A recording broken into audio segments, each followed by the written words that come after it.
नमस्कार दोस्तों, स्वागत है आप सभी का आपके अपने YouTube channel A to Divine में।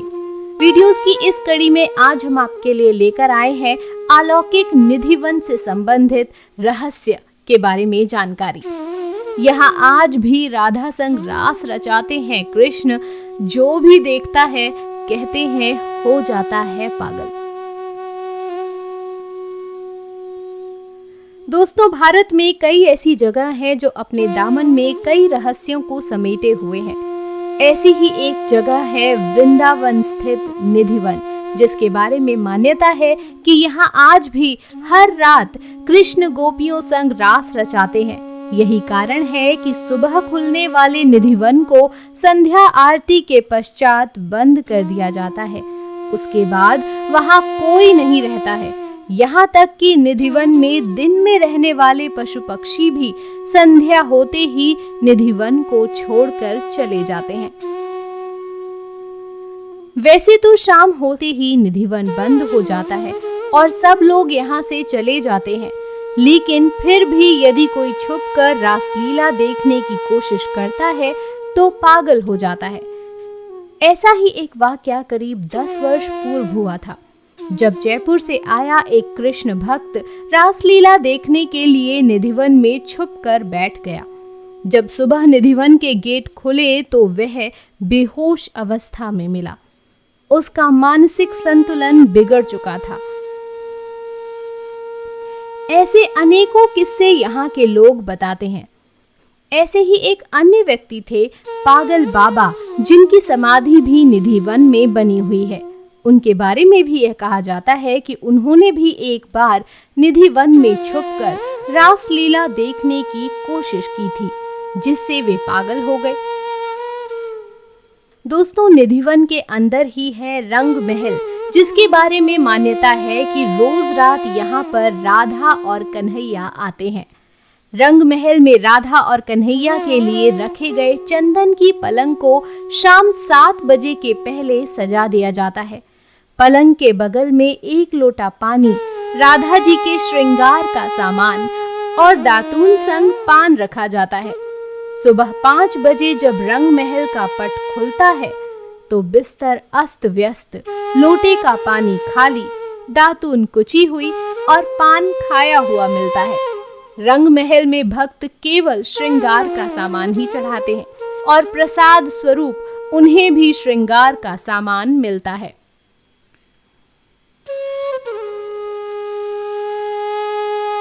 चलिए जानते हैं एक और रहस्य के बारे में। दोस्तों, निधिवन के पेड़ भी बड़े अजीब हैं।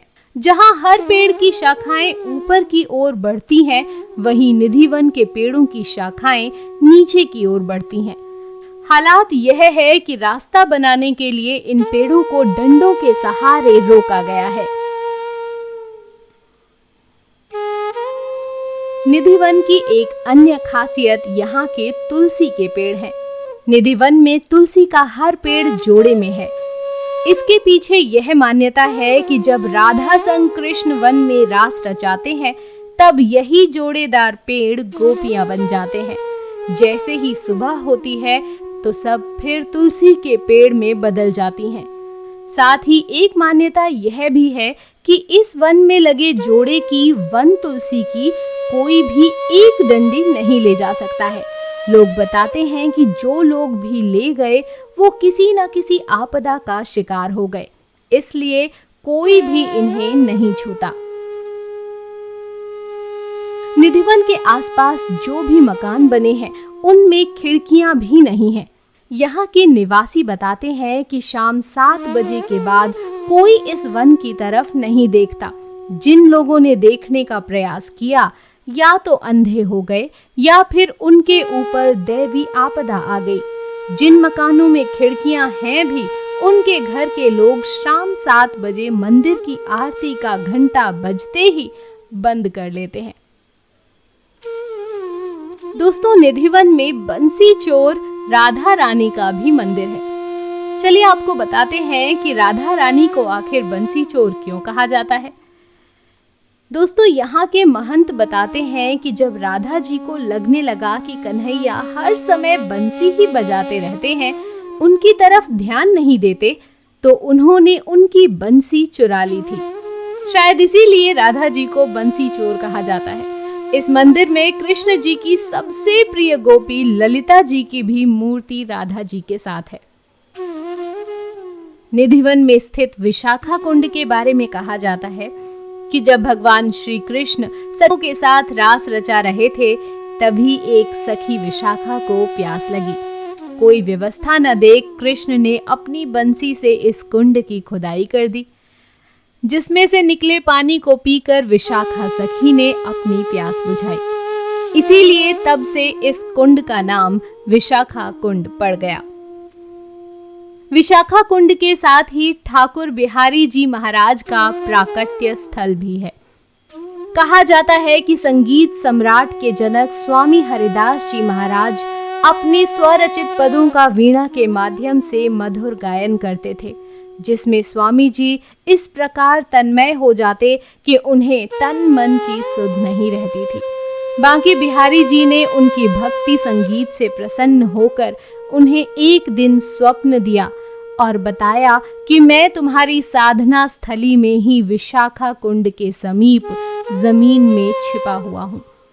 स्वप्न के आधार पर हरिदास जी ने अपने शिष्यों की सहायता से बिहारी जी को वहां से निकलवाया और उनकी सेवा पूजा करने लगे। ठाकुर बिहारी जी का प्राकट्य स्थल आज भी उसी स्थान पर बना हुआ है, जहां प्रतिवर्ष ठाकुर बिहारी जी का प्राकट्य समारोह बड़ी धूमधाम के साथ मनाया जाता है। कालांतर में ठाकुर श्री बांके बिहारी जी महाराज के नवीन मंदिर की स्थापना की गई और प्राकट्य मूर्ति को वहां स्थापित करके आज भी पूजा अर्चना की जाती है, जो आज बांके बिहारी मंदिर के नाम से प्रसिद्ध है। संगीत सम्राट स्वामी हरिदास जी महाराज की भी समाधि निधिवन परिसर में है। स्वामी हरिदास जी श्री बिहारी जी के लिए अपने स्वरचित पदों के द्वारा वीणा यंत्र पर मधुर गायन करते थे तथा गायन करते हुए ऐसे तन्मय हो जाते कि उन्हें तन मन की सुध नहीं रहती। प्रसिद्ध बैजू बावरा और तानसेन इन्हीं के शिष्य थे। अपने सभारत्न तानसेन के मुख से स्वामी हरिदास जी की प्रशंसा सुनकर सम्राट अकबर इनकी संगीत कला का रसास्वादन करना चाहते थे, किंतु स्वामी जी का यह दृढ़ निश्चय था कि अपने ठाकुर के अतिरिक्त वो किसी का मनोरंजन नहीं करेंगे। इसलिए एक बार सम्राट अकबर वेश बदलकर साधारण व्यक्ति की भांति तानसेन के साथ निधिवन में स्वामी हरिदास की कुटिया में उपस्थित हुए। तानसेन ने जानबूझकर अपनी वीणा लेकर एक मधुर पद का गायन किया। अकबर तानसेन का गायन सुनकर मुग्ध हो गए। इतने में स्वामी हरिदास जी तानसेन के हाथ से वीणा लेकर स्वयं उस पद का गायन करते हुए तानसेन की त्रुटियों की ओर इंगित करने लगे। उनका गायन इतना मधुर और आकर्षक था कि वन के पशु पक्षी भी वहां उपस्थित होकर मौन भाव से श्रवण करने लगे। सम्राट अकबर के विस्मय का ठिकाना नहीं रहा। तो दोस्तों, यह थी वृंदावन स्थित निधिवन के बारे में कुछ मान्यताएं। कमेंट करके जरूर बताइएगा कि ये वीडियो आपको कैसी लगी। वीडियो को लाइक कीजिएगा, शेयर कीजिएगा और हमारे चैनल को सब्सक्राइब कीजिएगा। धन्यवाद।